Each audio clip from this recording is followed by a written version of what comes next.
Sibingelele nje kuzo zonke nje indawo abambukeli ngasekhaya umthandi komculi kaMaskandi igama lami uGeshenga umzwakhe sakhile Speak Somkovu skipha sengane ke sanebe ngasigqwana motha nje manje eyikhona ke insizwa enginayo la izokuyichaza kabanzi ukuthi yona ke ubani yakwabani ke eqhamuka sizweni asikubingelele sikwamukela njani kodwa siphiwe sikuzwana siyaphila bhoti lo khulumayo uSigubhu Somoya iqhole lenkanyamba phansi le imashona la engisuka khona njengamanje Sigubhu Somoya la sesakubona ke phambilini ke sabe sakubona uthe unyamalala bekwenzakaleni ngesikhathi sanyamaleni ngenkathi ngizanyamalele bhoti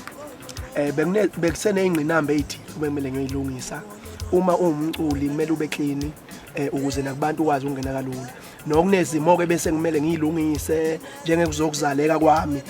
bengisibhizi ngakho ngase ngithi ke mangiqeda khona ngizobe sengibuyele endimeni yomculo sekukonke sekuclean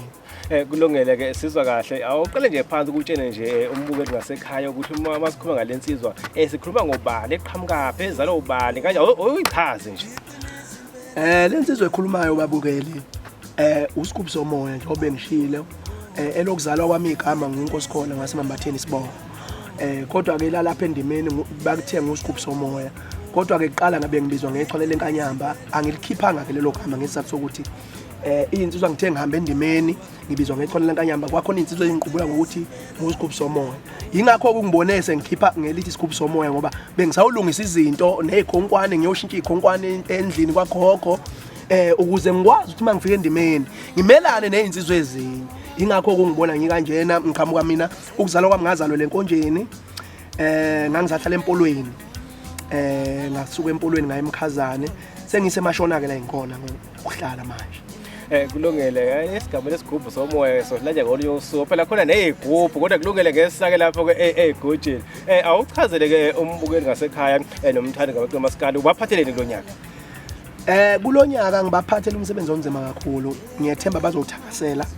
ngikhiphe lapha EPE la eneyingoma ezu4 no ngisaveza nje ukuthi kahle kahle yini engizobaphathela yona ehambeni kwesikhathi nalokho engangikushile akusikho ukuthi sengiwile ngibavezela khona ukuthi ngiyathemba umsebenzi bazothakasela kakhulu ngoba ngiyawazi umnandi kuthiwa akayincoma umuntu kodwa mina ngiyayincoma ngoba ngizwile umsebenzi engukhiphile ukuthi uyalaleleka futhi abantu bawuthanda kakhulu khona ingoma zakho engeke ngazizwa la ethi ke khona abacindezeli khona ononhlanhla bese kuba khona umbiye wandawonye mhlawumbe ususho uthini la lapho kuleyo ngoma leyo ngisuke ngiveza ukuthi singabaculi asifani mawungayikhumbula kahle ithi awumbi wandawonye wemfana omncane isuka iphendula ukuthi mangithi mina sicindezeliwe hayi ngoba usuku ucindezeliwe ingoba kumele ukwazi nawe uma uyijongo uphume uyozama kwezinye indawo abafowethu bethu ukuchushisa ukuze ukwazi ukukhipha into ezolaleleka bese bekuthatha abantu ngalezo umzuzu lo khona enye ngizwile bathi agada avula imbongolo sithini besikhuluma ngembongolo le mbongolo angazi ngizoyithini kodwa ngibuke nje ukuthi isimo sokuthi la engihlala khona la eOlundi baphelile abantu zibhama ngase ngicabanga lento ukuthi angenza ingoma ezothi ufile umuntu zimbulela imbongolo ukufa kwabantu engathi bafisa okwelwayo ngase ngithi angikwazi ukwenza ingoma ezothi ufile umuntu zimbulela imbongolo ngoba laba abantu ababulala abantu vele ngibabiza ngembongolo hayi kuzokala kahle mhlawumbe sesiya ngasemaphetheleni siyazi ukuthi into uyiqala mhlawumbe uyibukile ningemculo ekhona yini le iyakwenza ukuthi ungene kuMaskandi anokuthi ngobani laba mhlawumbe obangeza ugqozi engakubeka nje ngakunanasi umculo waMaskandi usungazi ukuthi uzongena kona kuba khona umuntu othile ogcine sekwenza ukuthi ucula uMaskandi mina ngangihlalele ekhaya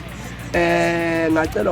omunye umbhuti umvubu othiwa Stability wathi angiqale umculo ngoba ezwa ivoice yami ngimlekelela la asuke khona e-studio makufika abantu bezorecorda ngikwazi nami ukuthi ngifake izwi lami ngibalekelele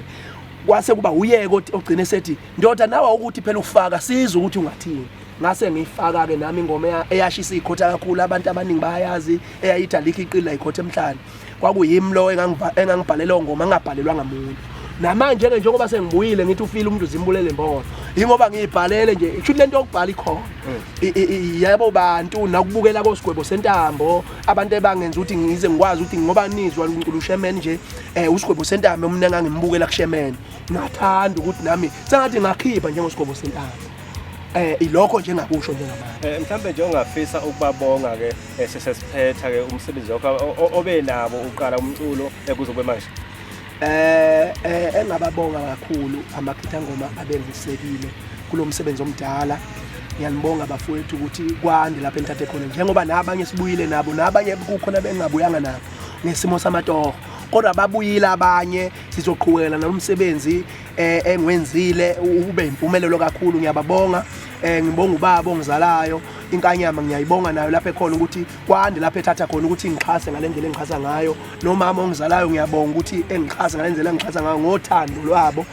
ingakho umsebenzi wami ukwazi ukuphuma nezinsizwa ke ngabaloqopha njengabantu engisebenza nabo e-studio